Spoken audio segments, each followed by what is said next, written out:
우리에게 가끔 의문이 있어요. 왜 주님은 꼭 우리가 벼랑 끝에 몰릴 때에서야 나타나서 우리를 구해 주시는가 하는 것이죠.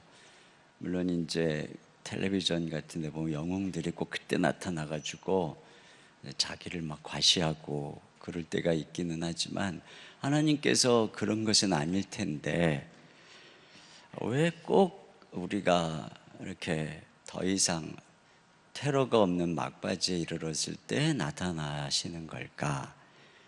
오늘 본문에도 주님께서 나타난 시각이 25절에 보면은 밤 사경에 이렇게 되어 있어요. 그러니까 밤 사경이면은 보통 이제 새벽 3시에서 6시 사이를 이스라엘 그 시각으로는 밤 사경이라고 합니다. 그러니까 이제 아직 새벽 동이 트기 전 모든 사람이 잠든 아마도 한 새벽 3, 4시 경에 주님께서 물 위로 걸어 올라오신 것 같아요. 이 본문을 보면서 지금 제가 방금 말씀드린 것처럼 왜 좀 더 2경이나 3경이나 좀 덜 힘들 때 오셔서 도와주시지 않고 이렇게 4경에 오셨을까 하는 것이고요.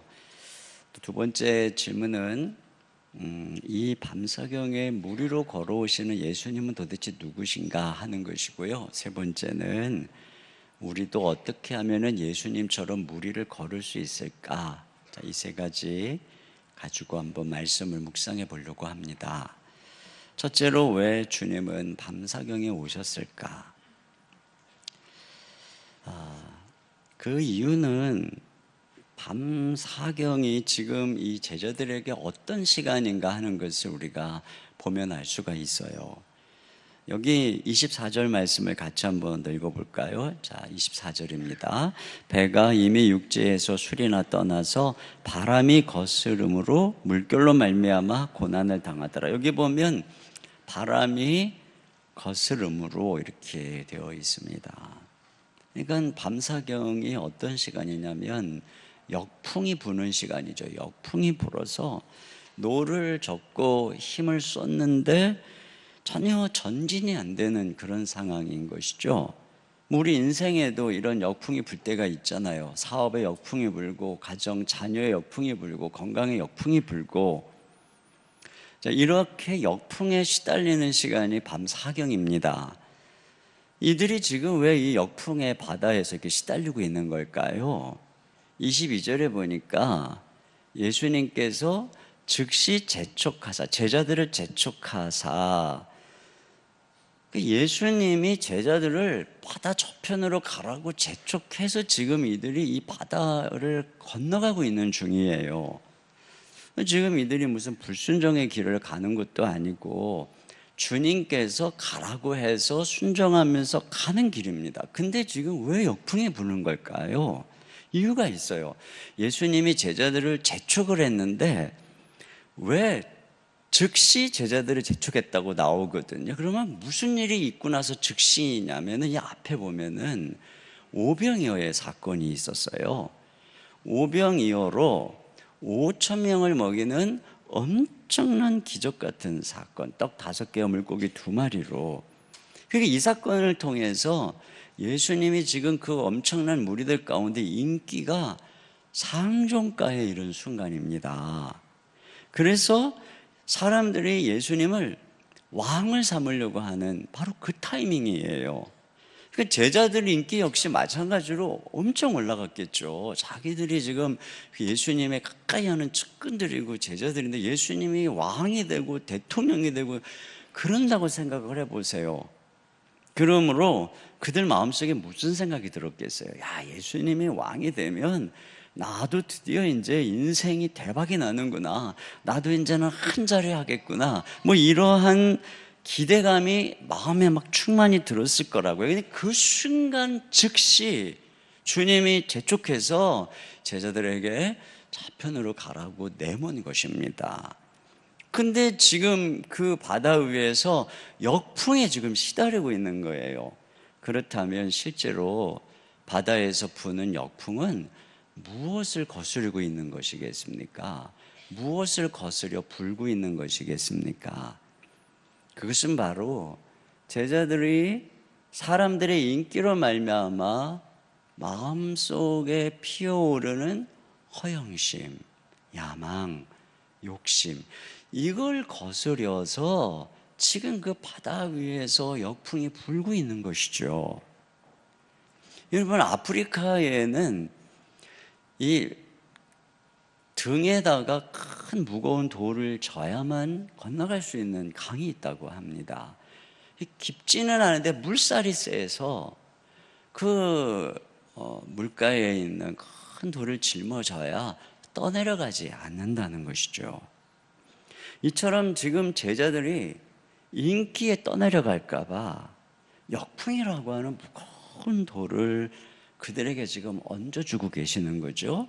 그래서 그들의 마음속에 허영심을 제거하려고 하는 거예요. 그런 분들 있잖아요. 사업이 갑자기 잘 되니까. 우리 교회도 그런 분들이 있어요.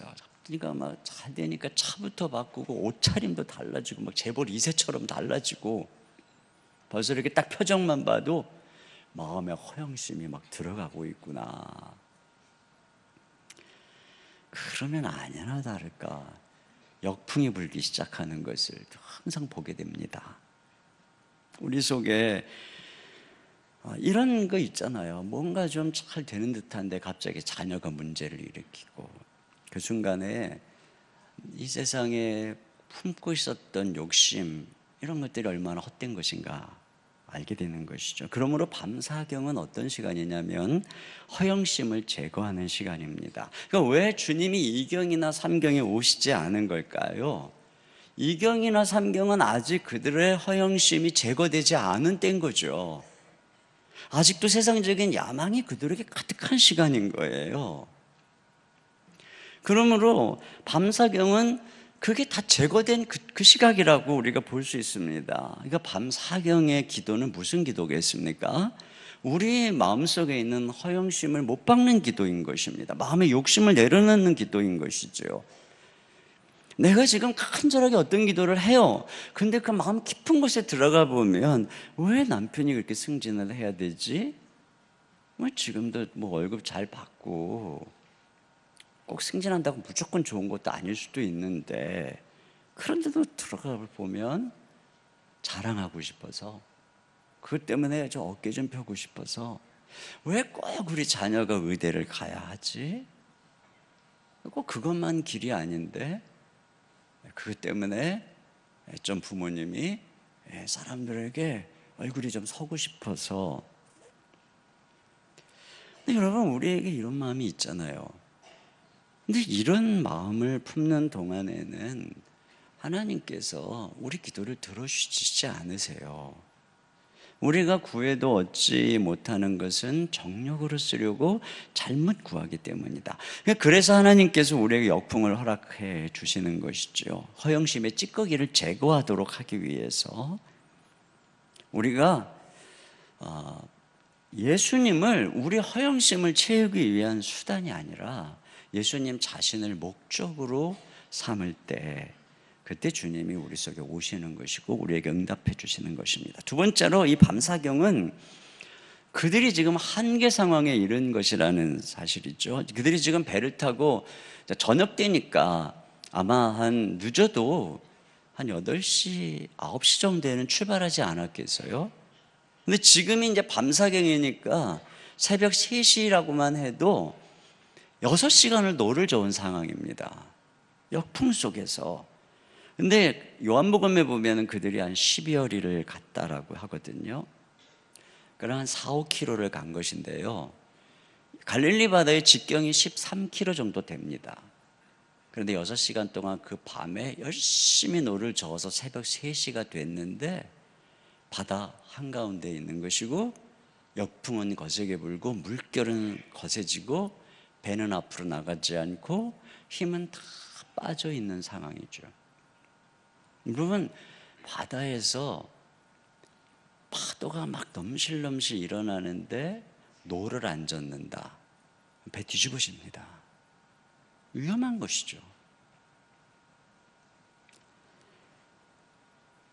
그리고 지금 아무도 도와줄 수 없는, 여기 이제 고난을 당하더라라고 하는 이 단어가 헬라어로는 어떤 의미냐면 해산의 고통으로 비명을 지르는 그런 상태를 의미하는 것이에요. 그러니까 산모가 너무나 힘들어가지고 막 비명을 지르듯이 지금 이 제자들이 전부 다 비명을 지르고 있는 것이죠.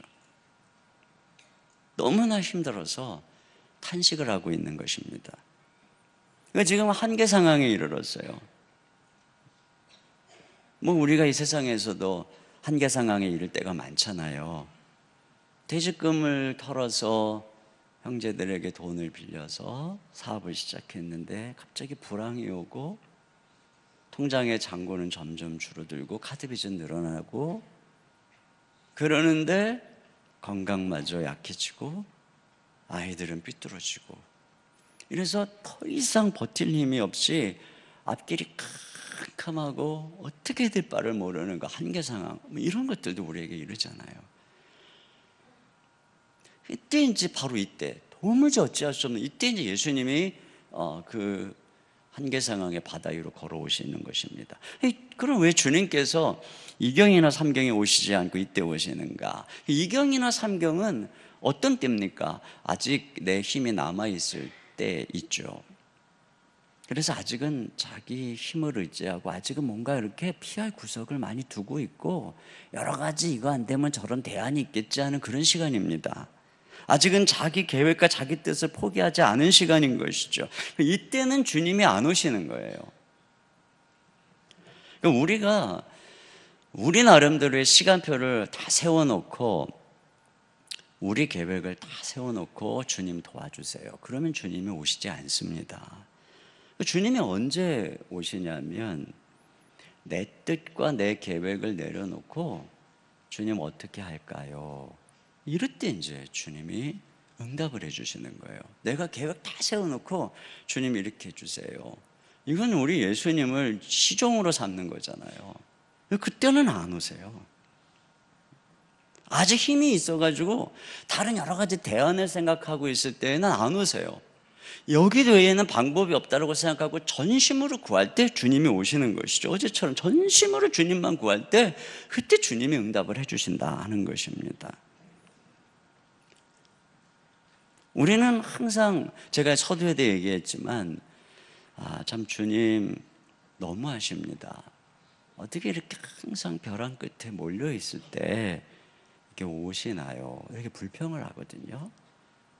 근데 사실은 주님 입장에서 너무하는 건 우리예요. 어떻게 너는 이렇게 벼랑 끝에 몰려야서만 그렇게 항복을 하냐? 너는 어떻게 그렇게 벼랑 끝에 몰려서 네 힘이 다 떨어지고 어떻게 할 바가 없을 때만 그렇게 나한테 그냥 죽기 살기로 기도하냐? 아니 그전에는 좀 그럴 수 없냐? 이게 오히려 우리가 주님한테 너무한다고 물어볼 게 아니고 주님이 우리한테 너무한다고 하시는 거죠. 이게 우리의 완악함이고 강팍함인 것입니다. 우리는 2경이나 3경의 기도가 아니고 이 4경의 기도, 4경의 기도를 드려야 합니다. 내 허영심을 못 받고 내 한계 상황을 인정하고 전심으로 주님께 기도할 때 그때 주님이 그 문제의 바다 위로 걸어서 우리에게 오시는 것이죠. 자, 두 번째는 밤 사경에 오시는 예수님은 그러면 어떤 분인가 하는 것이죠. 밤 사경에 예수님이 물 위로 걸어서 제자들에게 오시거든요. 예수님이 물 위로 걸어오신다는 것은 어떤 뜻이겠습니까? 내가 만나는 역풍, 내 힘으로 해결이 불가능한 문제 위에 계시는 분이다 하는 것입니다. 지금 제자들이 예수님이 물 위로 걸어오니까 유령이다 그리고 소리를 지르고 있습니다. 예수님께서 분명히 예수님인데 유령이다 하고 소리를 지르는 이유는 왜 그러겠어요?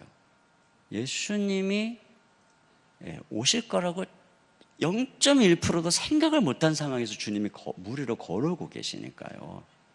지금 물리적으로 한 4, 5km 정도 떨어져 있죠.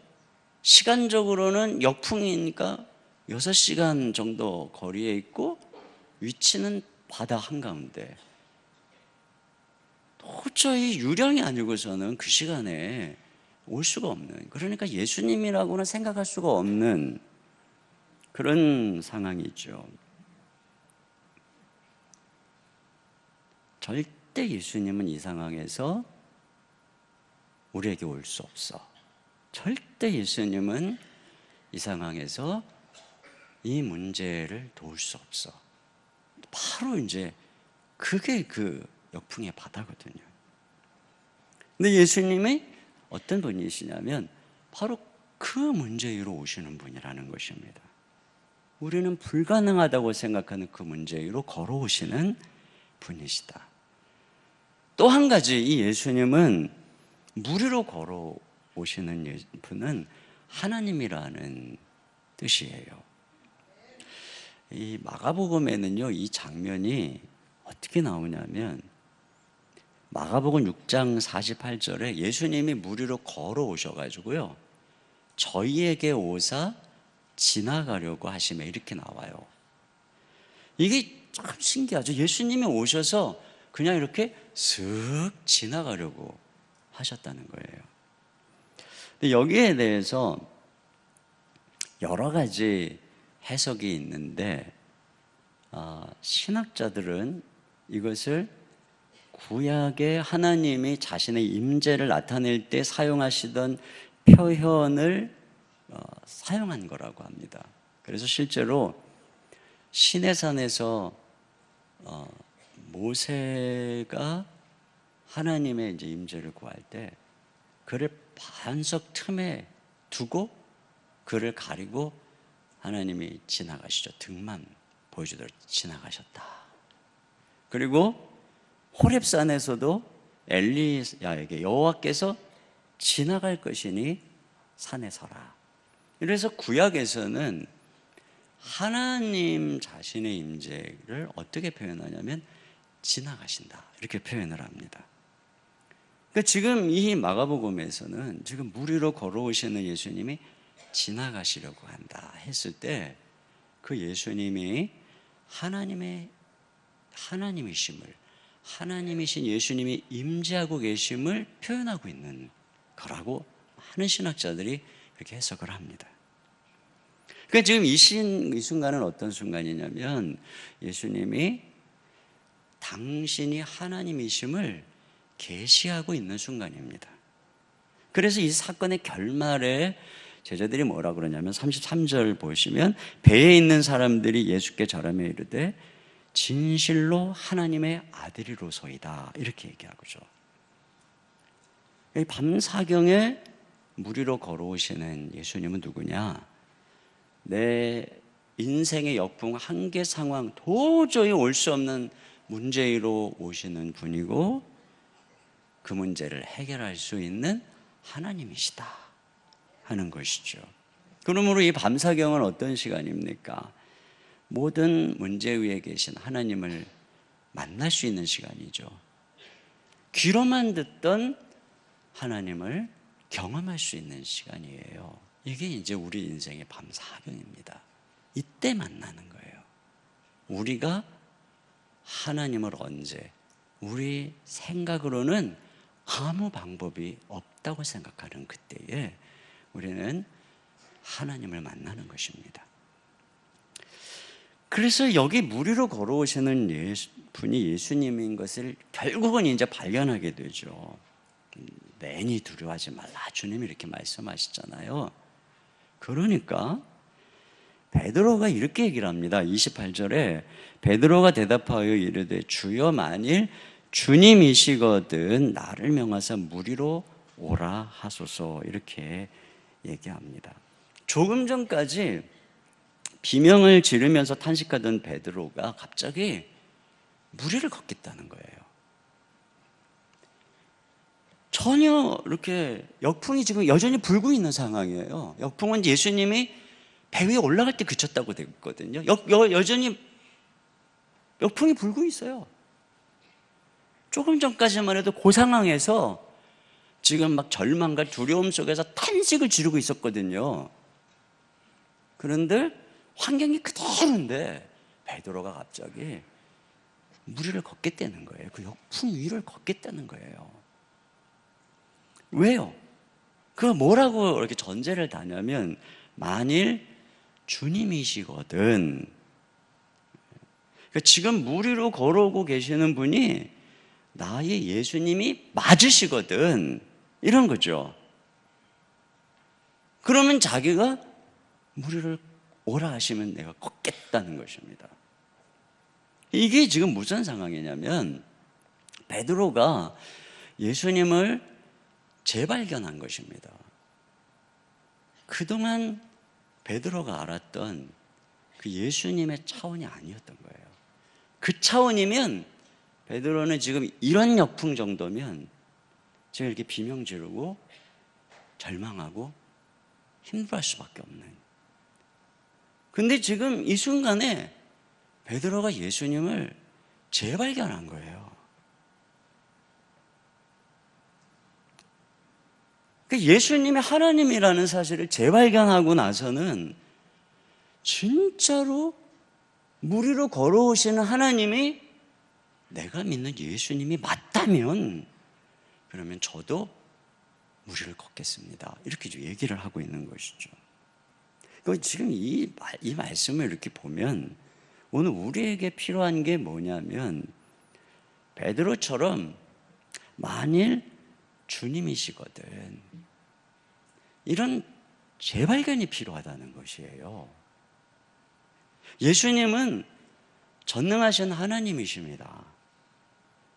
그러므로 예수님은 언제나 우리가 예수님을 재발견하기를 기다리는 분이십니다.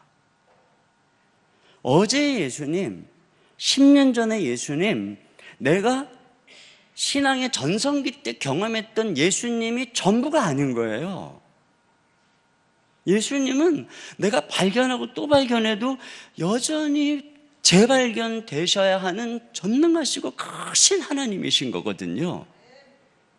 그러므로 오늘 우리가 우리의 새로운 상황, 문제 속에서 우리가 그 문제 위로 여전히 걸어오셔서 모든 걸 주관하실 수 있는 나의 예수님이 바로 그 통치자고 하나님이시다.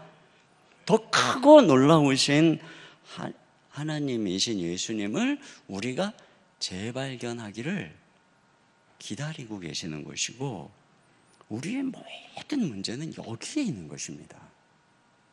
그럼 우리가 예수님을 재발견할 때 특징이 뭘까요? 그들이 이 밤사경에 상상도 못할 예수님을 발견할 때 첫 반응이 뭐냐면 무서워하는 것입니다. 그러잖아요. 지금 무서워하는 거예요. 전혀 지금 일어날 수 없는 상황에서 예수님이 오고 계시니까. 그래서 26절에 보면은 무서워서 소리를 지르거늘. 그래서 예수님이 내니 두려워하지 마라 이렇게 말씀하시는 거예요. 조금 전만 해도 물결 때문에 막 비명을 지르던 사람들이 이번에는 예수님 때문에 막 유령이다 그래서 무서워가지고 막 비명을 지르고 있는 상황이죠. 여러분, 우리가 정말로 우리의 삶 속에 예수님이 하나님 되심을, 아니 그냥 단지 나를 사랑하시는 자유롭고 인자한 어떤 형님 같은 분이 아니고, 그냥 그 정의롭고 의로운 그냥 선생님 같은 분이 아니고, 정말로 예수님이 하나님이 아니면 해결할 수 없는 문제를 해결하시는, 아니 그 모든 문제 위에 계시는 영광스러운 하나님이심을 우리가 경험하면, 그러면 우리가 거기서 느끼는 감정은 두려움인 것입니다. 무서움인 것입니다. 요한이 예수님이 이 땅에 육체로 계실 때 얼마나 예수님을 가까이 친밀했는지, 예수님의 품에 안겨서 기대어서 있었을 정도로 그렇게 예수님을 가까이서 사랑했던 사람입니다. 그런데 요한계시록에 보면은 이 영광스러운 예수님의 그 임재 앞에서 요한이 밤모섬에서 죽은 것처럼 엎드러져 버리잖아요. 요한만 그렇습니까? 바울은 어떻습니까? 다메섹 도상에서 부활하신 영광의 예수님을 만났을 때 바울이 그냥 그 빛 앞에서 팍 꼬꾸러졌고 눈이 멀어버렸습니다.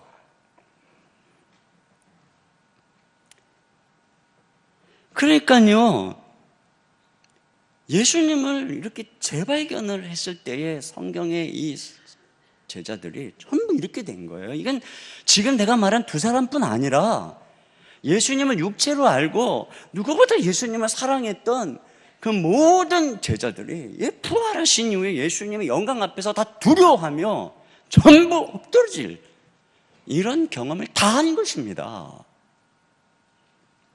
어느 누구도 그냥 인간으로서의 자애로운 그런 예수님으로 알아서 그친 사람이 한 명도 없어요. 그러니까 그들이 지금 이 무서워하는 게 달라지는 거예요.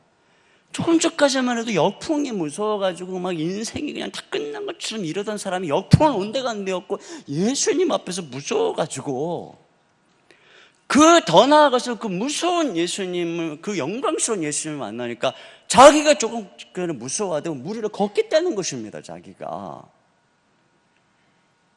제가 군대 갔을 때요, 유격훈련을 이제 받으러 가잖아요. 그러면 유격훈련을 받으러 가면 뭐 암벽 등반도 하고 외나무 다리도 걷고 막 이런 그 줄타기도 하고 그러는데, 유격훈련 가서 제일 힘든 건 그런 게 아니잖아요. 군대 갔다 오신 분은 알지만 유격훈련 가서 제일 힘든 건 그런 걸 하기 전에 조교들이 쪼그려뜨기 200개 그러면 쪼그려뜨기를 하는 것입니다. 막 구호를 외쳐가면서. 근데 이제 조교가 열심히 그 훈련하는 사람 중에 높이 펄쩍 뛰는 사람, 아주 열심히 하는 사람을 딱 해서 몇 번을 빼미 그래가지고, 이제 훈련병이죠. 그래갖고 나오라고. 그러면 이제 그 사람에게 실습을 시키는 거예요. 암벽 타기를 시키고. 이게 이제 제일 쉬운 거예요. 왜? 나머지는 계속 쪼그라뜨기를 하고 있어야 되기 때문에 이게 선택되는 게 이게 엄청 이게 영광입니다. 그래서 저도 이게 기도하지 않으면 선택될 수 없기 때문에 그리고 펄쩍 뛰었는데 그 순간에 조교가 날 딱 봤어요. 와, 저를 부르는 겁니다. 나오라고. 제가 사실 이렇게 선택될 수 없는 사람이에요. 이게 뭐 이렇게 이제 체력적으로 남보다 높이 뛸 만한 그런 게 아닌데, 제가 생각해도 은혜였어요. 은혜로 주님이 이렇게 발견되게 한 것이죠. 그래서 암벽을 등반하는데 올라가는데 한참 한 3분의 2 정도 올라갔는데 이 암벽이 이렇게 되다가 거기에서 이렇게 튀어나온 거예요. 바위가. 그래가지고 이렇게 올라가는데 발을 디딜 데가 없는 거예요. 올라가지도 못하겠고 밑을 보니까 무서운 거예요. 그리고 덜덜덜덜 떨고 있는데 밑에서 빨간 모자를 쓴 그 무시무시한 조교가, 이야, 이 XX야, 빨리 안 올라가. 얼마나 무서운지 후다다다닥 올라갔어요. 제가. 와, 이게 비밀이었어요. 이게 비밀. 여러분, 성경에 제자들이 어떻게 그 핍박의 시절을 지나갔겠습니까? 성경의 초대교회의 성도들이 어떻게 그 고난의 길을, 제가 말씀드렸잖아요. 그들 중에 한 사람도 예수님을 단지 그냥 어떤 그냥 인자 한 분, 선지자, 랍비 이렇게 여긴 사람이 없다고요. 전부 부활하신 영광스러운 예수님을 만났고 그 앞에 다 엎드러졌던 사람들이고, 그러기 때문에 그 주님이 얼마나 두렵고 무서운 분인 줄을 알았기 때문에 끊임없는 역풍이 불어오는 초대교회 핍박 순교의 바람이 부는 그 시대에 그 모든 물결을 걷고 사명을 감당한 것이죠. 그 비밀이 다른 데 있는 게 아니에요. 우리의 어떤 그 문제의 진정한 문제는 어디에 있는 거냐면 우리가 지금 이 성경에 나타나는 하나님의 다른 사람들처럼 예수님이 얼마나 영광스러운 하나님인가를 모른다는데, 그들이 알았던 예수님과 우리가 아는 예수님이 너무 차이가 난다는데 거기에 문제가 있는 것입니다. 여러분, 성경을 한번 유심히 읽어보세요.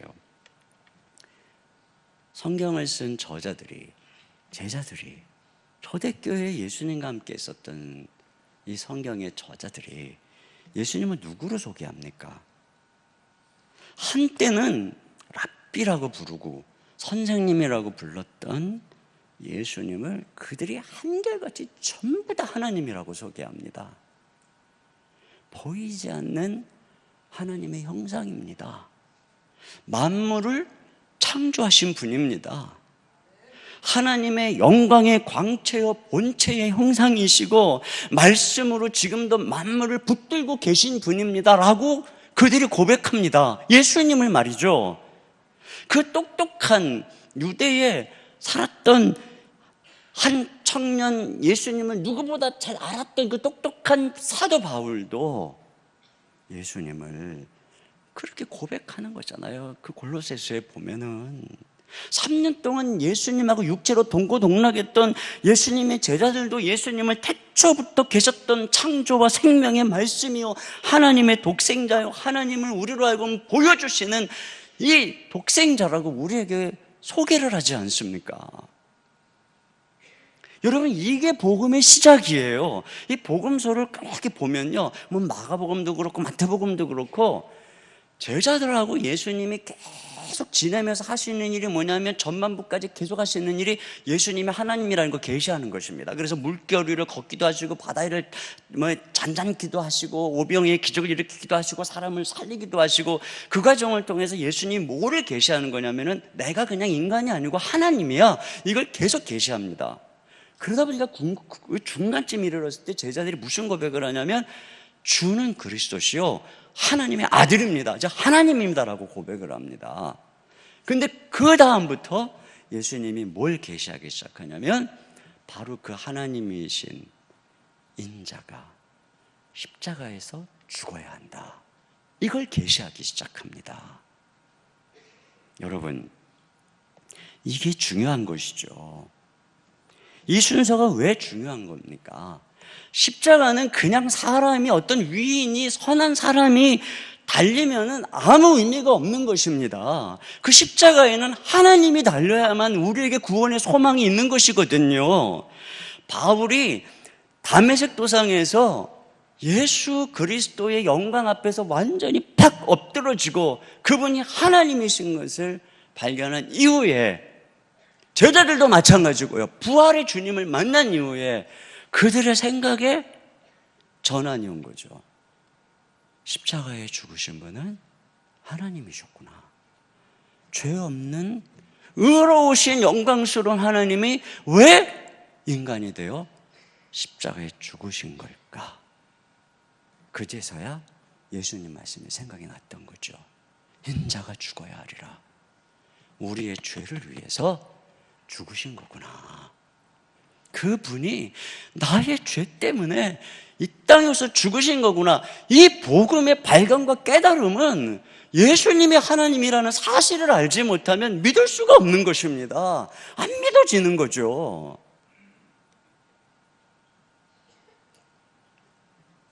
여러분 자신도 언제부터 예수님이 나를 위해 죽으시고 부활하신 그 십자가의 복음을 믿게 되었나요? 아니, 어떻게 사람이 죽었다가 살아날 수가 있습니까? 과학적으로 말이 안 되죠. 그런데 우리는 그 십자가의 복음을 믿거든요. 그 왜 믿어지냐면 실제로 우리가 부활하신 예수님을 만났기 때문입니다. 성령님을 통해서 내 속에 살아계시고 역사하시고 내가 그분을 만진 바요, 본 바요, 그 눈으로 본 바요 한 것처럼 우리는 성령 안에서, 말씀 안에서 그분을 경험하고 체험한 것입니다. 그러니까 설명이 필요 없는 거죠. 제가 어제도 얘기했지만 20살에 그렇게 믿지 못하던 그냥 20년을 교회 다녀도 전혀 예수님의 살아계심, 하나님의 살아계심을 믿지 못했던 제가 예수님을 만나고, 그리고 대학생활 동안에서 그 순간순간 내 안에 오셔서 나와 동행하시는 예수님을 기도할 때마다 만나주시고 경험하면서,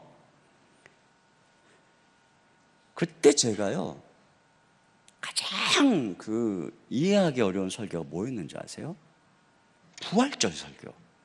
부활절 설교를 들으면 꼭 그때 막 훌륭한 목사님들이 설교 시간에 예수님이 부활한 증거, 그래가지고 빈 무덤, 그래서 뭐 도적설이 왜 틀렸고 뭐 이런 설이 왜 틀렸고 막 이런 건 막 얘기하면서 막 논증을 하면, 그때 나는 이게 들으면서 그냥 뭐 누군가에서 필요하기는 하겠지만 난 그냥 믿는데 뭘 그걸 이렇게 논증을 하고 계시나. 나는 그 예수님을 내가 만나고 경험하고 그분과 함께 있어서 그분이 그냥 부활하신 분이심을 믿어지는데 뭘 이걸 그냥 과학적으로 이렇게 막 설명하고 계시나. 물론 이게 이제 우리에게 말씀을 통해 논증으로 필요하지만 그때 그렇게 느꼈다는 것입니다.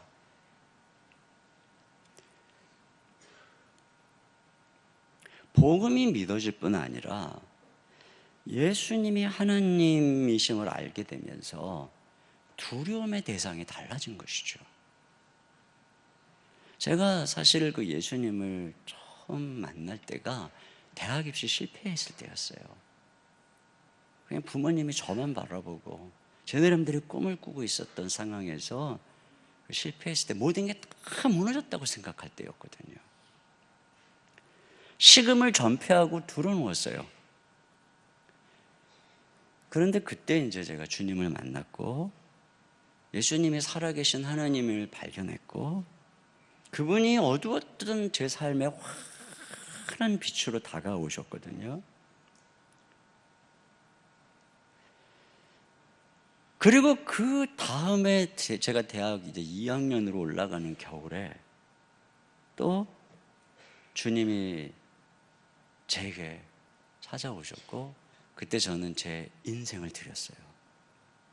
내 삶에 참된 그 기쁨과 모든 것이 되시는 주님의 명백한 부르심의 음성 앞에서, 너무나도 감격적 부르심 앞에서 제 인생을 주님께 드렸어요. 제가 대학 2학년 올라가기 직전 겨울에.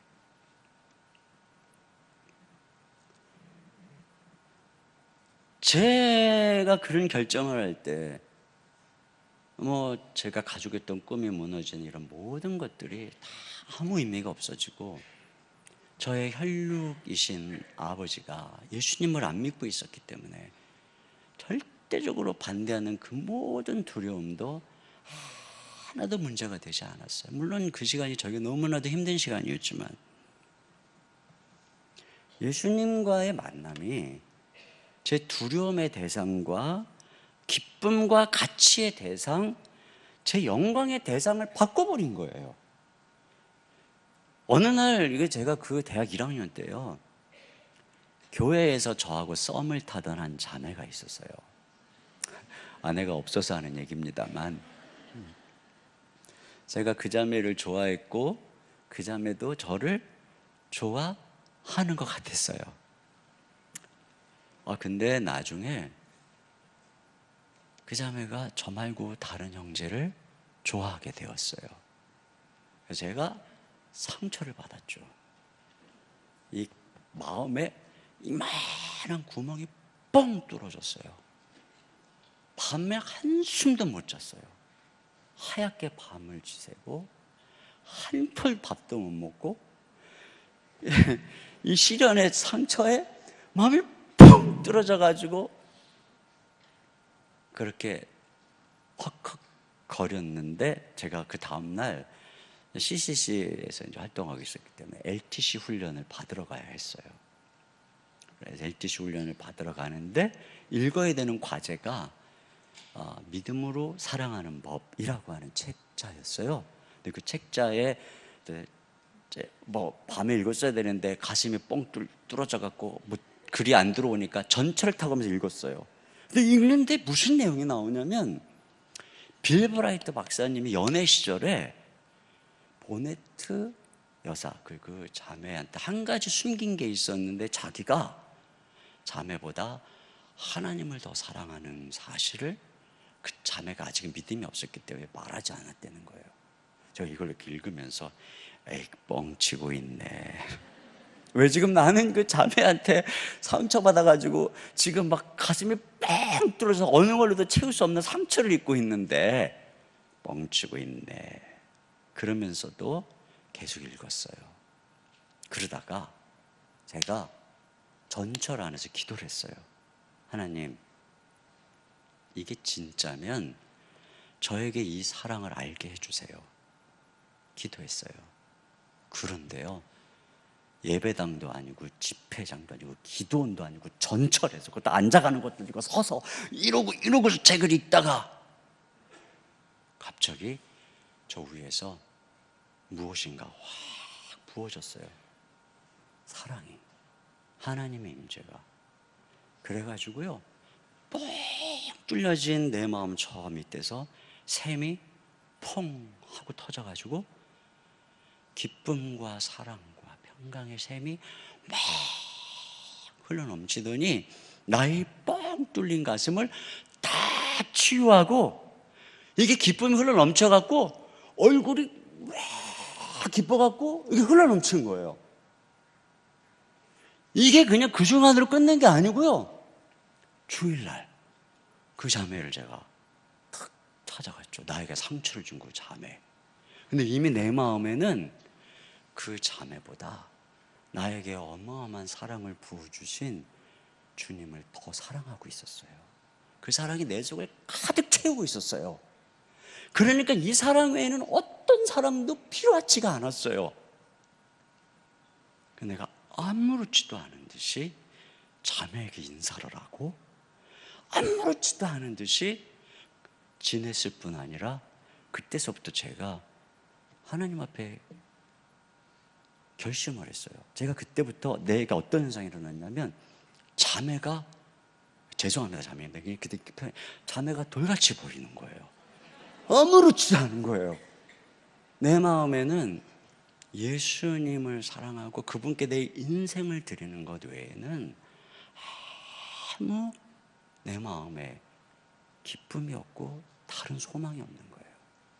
그래서 그때 사실은 제가 평생을 결혼하지 않고 주님만 사랑하며 살겠습니다라고 고백했는데, 그 약속을 이제 때가 지나서 못 지키게 됐습니다만 파괴했습니다. 파괴 목사입니다. 파괴 목사.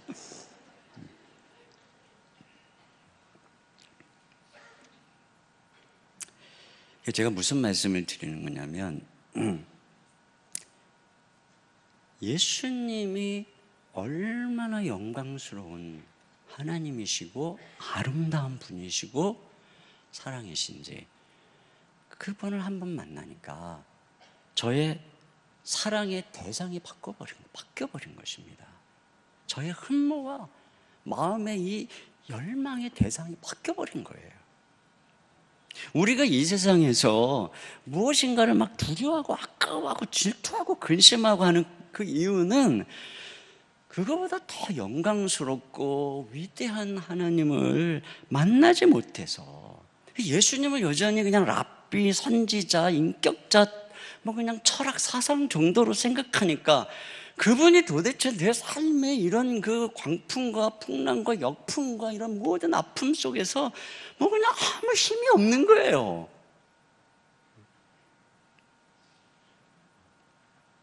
그런 면에서 우리 인생의 밤 사경은 예수님을 재발견하는 시간이라는 것입니다.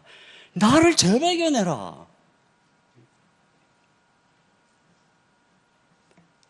그리고 이런 역풍의 시간이, 오히려 이 역풍의 시간은 주님을 만남으로써 그런 그 역풍을 위를 걸어가는, 뛰어넘는. 제가 이 이야기는 참 조심스러워서 간단하게만 말씀을 드리겠지만, 작년에 제가 어느 집회를 가야 했는데 정말 가기 싫었고 가면 욕을 먹을 수도 있고 나에게 너무너무 부담되는 집회를 얼떨결에 이제 가게 됐어요. 머리를 쥐어뜯으면서 내가 왜 이거에 가려고 한다고 했는가. 10,000명 가까운 사람들이 있는 곳에 두렵고 떨리는 마음도 물론이고 막 엄청 저에게 힘든 시간이었어요. 새벽에, 그러니까 밤 사경이네. 진짜 밤 사경, 새벽 4시쯤이었어요. 그러니까 새벽에 이제 있는 집회에 가면서, 그러니까 뭐 이 마음이 준비도 잘 안 돼 있고 두렵고 답답하고 이런 마음으로 그냥 말씀을 들고 가는 것입니다. 근데 그런 저의 입장에 있어서는 그 순간이 정말 절체절명으로 힘든 순간이었던 것 같아요. 고속도로를 가는 중에 주님이 제게 임재하셨어요. 갑작스럽게 제가 자세하게 말씀 못 드리겠어요. 갑작스럽게 임재하셨어요. 제 눈에서 눈물이 나고 통곡이 흐르고 이해할 수 없는, 그러면서 순간 저의 마음속에 주님이 핏값으로 사신 수많은 성도들, 그들을 향한 주님의 마음과 열망이 느껴졌고, 그래서 제가 어떤 이런 평판 또는 군중 이런 모든 걸로 두려워졌던 저의 마음이 갑자기 두려움이 바뀌어졌어요. 우리 주님이 핏값으로 사신 성도들, 그들을 얼마나 사랑하는가, 그리고 그분이 그 성도들을 사랑하는 이 마음 앞에 우리 목사들은 얼마나 형편없는가, 나는 지금 하나님 앞에 어떤가, 이런 것들을 생각하면서 제가 순간 주님의 마음에, 그리고 하나님의 핏값으로 사시는 성도들의 향한 그 마음에 완전히 사로잡혀 버렸어요. 제가 강단에 섰는데 조금의 두려움도 없이 여전히 그 영광에 사로잡혀서 그 주님의 마음으로 말씀을 전하고, 그 이후에 사람들이 나에게 뭐라 하는 것도 아무렇지도 않은 거예요. 어떤 비난도. 왜 내가 영광스러운 주님의 임재를 경험하고 그분 앞에서 그분의 그 음성을 듣고 그분의 그 임재 속에서 그분을 바라보았을 때 세상에서의 평가, 명분 이런 모든 것들이 아무렇지도 않더라고요.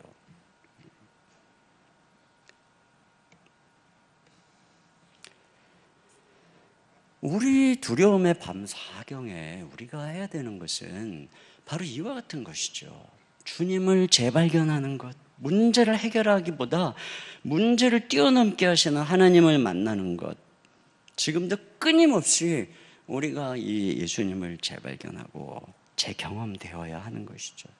여러분, 오늘 이 밤이, 그리고 이 집회가 여러분이 우리 주 예수님이 얼마나 영광스러운 하나님이신가를 재발견하는 그런 시간 되어주시길 주의 이름으로 축원합니다. 마지막으로 세 번째 질문이죠. 그럼 어떻게 우리도 예수님처럼 무리를 걸을 수 있을까 하는 질문입니다.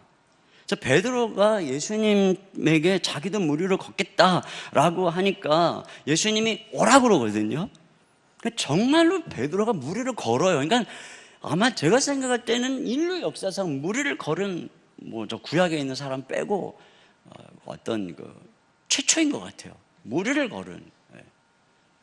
구약에는 있나요? 하여튼 가른 사람은 있죠. 하여간에 최초인 것 같아요. 무리를 걸었어요. 몇 번째 그건 아니지만 어쨌든 걸었잖아요.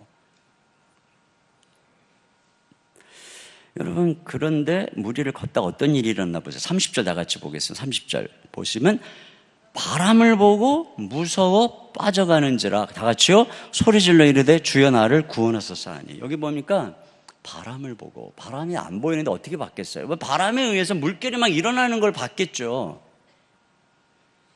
바람 소리가 쉥쉥 하는 게 들리고 풍랑이 막 넘실거리는 걸 여전히 굴고 있는 걸 봤겠죠. 드디어. 그러니까 무서워진 것입니다.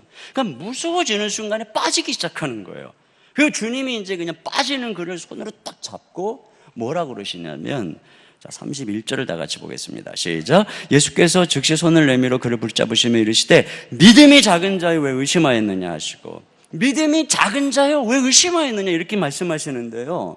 여기 믿음이 작다는 의미가 뭐예요? 그러면 예수님을 바라보고 잘 가다가 바람이 부니까 풍랑이 일어나니까 예수님을 바라보던 시선을 잃어버리고 그 풍랑이 두려워서 무서움에 믿음을 잃어버리는 상태. 그러니까 믿음이 작다는 건 믿음이 없다는 뜻은 아니죠. 몇 걸음이라도 걸었기 때문에 대단한 믿음인 것이에요. 그런데 믿음이 작다는 건 뭐냐면 바람도 불고 풍랑도 일어나는데 그걸 계속 지속할 능력이 없다, 그런 뜻이잖아요. 계속 지속할 능력이 없다. 말씀이 충만하고 은혜로 충만해서 잘 걸어가다가 인생에 좀 고난이 오고 힘들면 계속 지속할 능력이 없다. 제가 대학 시절에 주님 뜨겁게 만났다 그랬잖아요. 그러면 눈만 감으면 막 임재가 느껴지고 막 은혜가 느껴지고 그랬는데 영장이 날라왔어요. 근데 놀라운 것은 영장이 날라온 순간부터 주님의 임재가 사라졌다는 것입니다. 이게 제 믿음이었어요.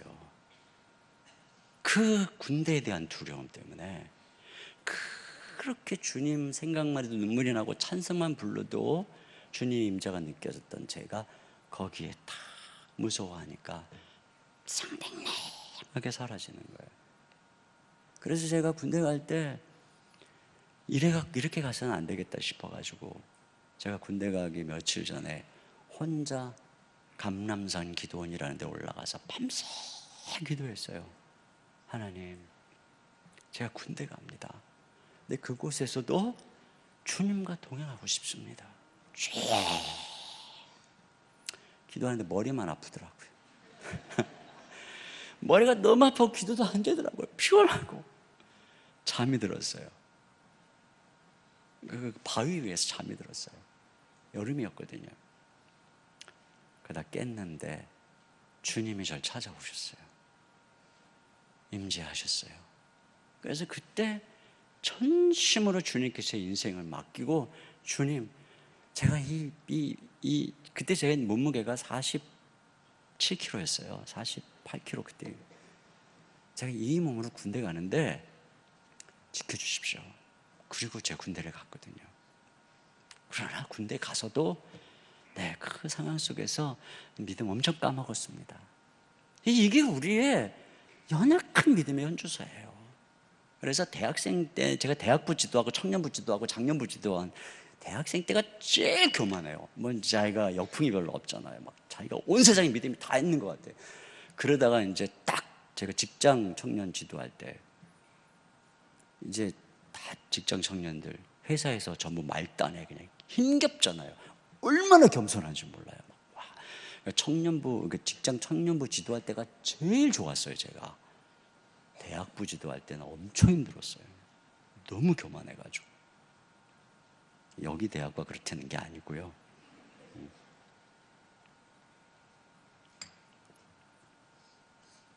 이게 우리의 문제죠. 환한 길을 가다가 풍랑이 일어나면 의심과 두려움에 사로잡혀서 주님 바라보는 능력을 쌍거리 잃어버리는 것.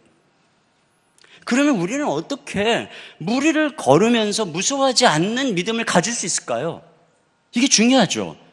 이 힌트를 무리를 걸어오신 예수님에게서 찾을 수 있는 것입니다. 우리가 예수님은 하나님이시니까 무리를 걸어오는 게 당연하지, 이렇게 생각하면 안 됩니다. 예수님은 하나님이시면서 완전한 사람이십니다. 예수님은 분명히 3차원의 우리랑 똑같은 몸을 입으시고, 그리고 창으로 찌르고 못 박으면 죽는 몸을 가지신 분이셨습니다. 그 십자가에 죽으신 거예요. 실제로 안 먹으면 배가 고프시고 3차원의 중력과 질서의 제한 속에 오신 분이셨습니다. 그러므로 바다를 걸어가면 빠지는 육체를 가지신 분이셨어요. 그러니까 동일하게 우리처럼 두려움을 가질 수밖에 없는 사람으로 이 땅에 오신 것입니다. 그런데 그 예수님에게 이런 엄청난 무리를 걸어오시면서 예수님 안에 있는 이 하나님의 신성이 나타나게 된 배경이 뭔가요? 바로 앞에 오병이어 사건이 있었다고 그랬잖아요. 주님의 인기가 막 상종가여서 사람들이 그 예수님을 왕으로 삼으려고 했다고 그랬죠.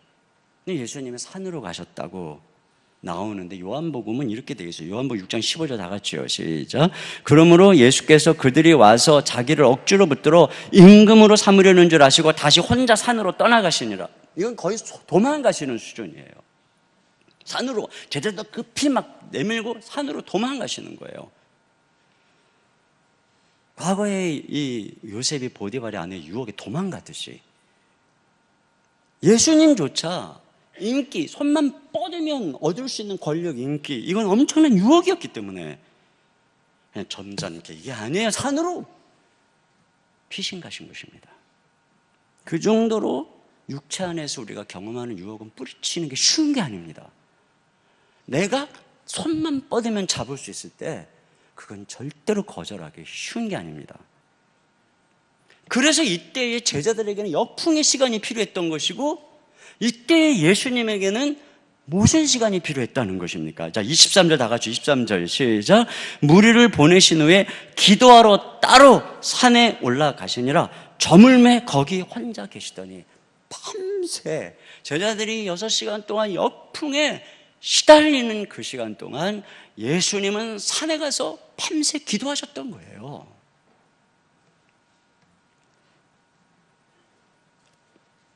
여러분, 근데 여기 예수님의 기도의 특징이 뭔가요? 예수님이 고난 속에서 기도하시는 게 아닙니다. 누가 핍박하려는 상황이 아닙니다. 인기가 하늘을 찌르는 순간입니다. 주님의 기도는 실패의 때가 아닌 거예요. 엄청난 성공 뒤에 이루어진 기도인 것입니다. 세상의 왕이 되라고 하는 그 엄청난 인기의 순간에 그 유혹을 뿌리치는 기도를 드리고 있는 것이죠. 자기 안에 이 세상 영광을 향한 그 유혹을 제어하기 위해서 드린 기도였습니다. 중요한 초점이 여기에 있어요. 예수님이 육체의 욕심을 제어하기 위해서 밤을 새서 기도할 때 주님 안에 성령이 충만하신 것이고 그 성령님께서는 예수님 안에 있는 하나님의 영광을 충만히 나타내는 것이고 성령님으로 말미암아 예수님 안에 있는 하나님의 신성이 성령의 권능과 능력으로 바람, 바다, 풍랑도 두려워하지 않고 오히려 그것을 다스리고 통치하시는 그 영광을 성령께서 충만하게 주님께 임재하셔서 나타내 보이고 있는 것입니다. 여러분, 언제 성령님이 충만하게 임한지를 보세요. 우리가 고난의 때에 기도하면 은혜를 주십니다. 그런데 인생에 고난이 없어요. 아무 문제가 없어요. 기도할 이유도 없어요. 생각해보면. 그런데 세상의 허영이 찾아올 때, 세상에 많은 유혹이 찾아올 때, 더 편안하게 살고 싶고 그럴 때, 더 인생을 즐기고 싶고 그럴 때 스스로 육체의 욕심을 제어하기 위해서 산에 올라가 밤을 새워서 금식하며 기도하며 하나님의 능력을 구할 때 그때 성령님께서 우리에게 가장 큰 능력을 주시는 거예요. 왜냐하면 성경을 보세요. 성령님이 왜 우리에게 오셨는지. 성령님이 오셔서 우리 가운데 하는 가장 중요한 일 중에 하나가 바로 육체의 소욕을 제어하는 것입니다. 그래서 우리로 하여금 온전히 하나님의 사람으로 하나님의 자녀다운 정체성으로 살아가도록 하시고 우리 안에 예수님을 드러내는 바로 그 성령님의 역사이기 때문에 예수님이 육체의 소욕을 제어하며 기도할 때 성령께서 예수님을 가장 강력하게 붙드셔서 예수님의 하나님 되심을 나타낸 것처럼 우리가 우리의 육체의 욕심을 제어하면서 기도할 때 우리의 이 편안함에 안주하지 아니하고 더욱더 하나님의 나라 영광을 쓰임받기 위해서 기도할 때 그때 성령께서는 우리 가운데 가장 강력하게 능력으로 역사하시고 우리에게 권능과 은혜를 부어주시는 줄로 믿습니다. 그러나 반면에 그렇게 강력했던 하나님의 사람들이 무력해지는 때는 대부분 성공 이유입니다. 아사라고 하는 사람이 말년에 그 평안한 그 20년, 30년 세월을 지난 이후에 믿음이 약해져 가지고 하나님을 구하지 않고 의원을 구하고 우상을 섬겼던 히스기야도 마찬가지잖아요. 그 15년, 그 시기가 어떤 시기입니까? 그 평안과 영광의 시기. 그때에 그가 서원을 지키지 못하고 그렇게 그냥 믿음이 연약해졌고 오히려 그때에 기도하면 오히려 그때의 그 시간을 그 평안하고 영광이 있고 권력 있고 뭐든지 할 수 있는 그러한 상황 속에서 어떻게 해서든 주님의 영광을 위해 쓰임받기 위해서 기도할 때 그 희쓰게 하는 그 하나님의 사람들은 더 큰 영광에 사로잡혀서 한 역사를 바꿀 수 있는 그런 사람으로 쓰임을 받는 것인데, 너무나도 많은 사람들이 고난의 때에는 기도하고 죽기 살기로 살려달라고 기도하다가 평안이 오면 기도하기를 그치는 것입니다. 어떤 사람이 안 나오던 새벽 기도를 나왔어요. 아니나 다를까 고난이 온 거죠. 열심히 기도하다가 어느 순간부터 안 나오는 거예요. 아니나 다를까 고난이 해결된 것입니다. 그러다가 또 새벽 기도를 나오시네요. 다시 고난이 온 것이고, 그러다가 또 안 나오시니 또 고난이 해결된 것이고, 그러니 그 사람 기도시키려고 주님은 계속적으로 그에게 고난의 보따리를 줄 수밖에 없는 것입니다. 그러나 내가 인생에 고난이 와서 열심히 기도했더니 주님이 평강을 주셨어요. 그때 그 평강의 때에 세상 맛 즐기려 하고 육체 소욕대로 살아가려고 하지 아니하고 주님의 은혜 감사해서 주님의 영광을 위해서 쓰임 받으려고 예수님처럼 이때의 산으로 올라가서 간절하게 기도하면 하나님이 우리에게 능력을 주시고 무리를 걸을 수 있는 권능을 주시는 거예요. 그런데 그러지 않으면 이 편안한 때가 어떤 상황이 되냐? 온상 속의 화초처럼 우리를 만듭니다.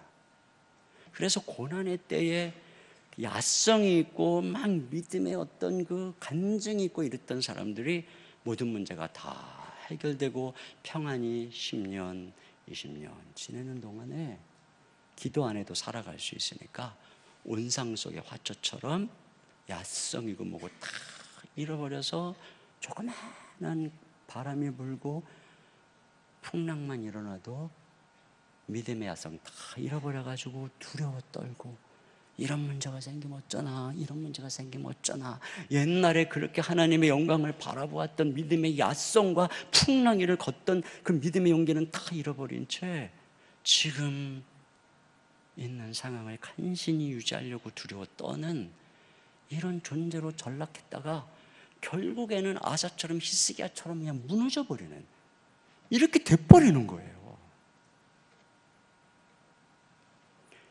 그러니까 여러분, 평안의 때는 기로의 때입니다. 평안이란 온상 속에서 야성 없는 화초처럼 유약해져서 믿음 잃고 타협과 변절과 세속의 길을 갈 것인가? 이 평안의 때에 예수님처럼 산으로 올라가 기도함으로써 무리를 걷는 강력한 믿음의 주인공이 되어서 그 풍랑 속에 허덕이는 많은 사람들을 구원하고 하나님의 영광을 증거하는 주의 사도요 일꾼으로 살아갈 것인가? 이게 기로입니다. 기로. 이 평안의 때가 평안이 왔다 그러면 드디어 하나님이 나를 사용하실 때가 왔다 이렇게 생각하시고, 저와 여러분이 예수님처럼 모든 세상 유혹 이기고 하나님의 권능과 능력 힘입기 위해서 기도의 무릎을 꿇는, 그래서 크신 하나님의 영광을 경험하고 이 세상에 하나님의 영광을 증거하는 저와 여러분 되시기를 주의 이름으로 축원합니다.